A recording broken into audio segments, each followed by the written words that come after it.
Biopics Bollywood కు కొత్త కాదు, కానీ భాయిజాన్ బయోపిక్ లో నటించడం మాత్రం కాస్త కొత్తే.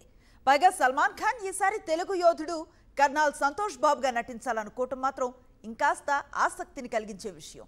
సికిందర్ తర్వాత సల్మాన్ తన కెరీర్లో ఎన్నడూ చేయని పాత్రను చేస్తున్నాడు. ఆర్మీ ఆఫీసర్గా ప్రేక్షకుల ముందుకు రాబోతున్నాడు. 2020 జూన్ 15న గాల్వాన్ లోయలో భారత్, చైనా సైనికులు ఘర్షణ పడ్డారు. దాదాపు 5 దశాబ్దాల తర్వాత రెండు దేశాల సరిహద్దుల్లో తొలిసారిగా ప్రాణ నష్టం సంభవించింది. ఈ పోరులో తెలంగాణకు చెందిన కల్నల్ సంతోష్ బాబు సహా 20 మంది సైనికులు వీరమరణం పొందారు. ఈ ఘటన నేపథ్యంలో రెండు దేశాల మధ్య ఉద్రిక్తతలు పెరిగిపోయాయి.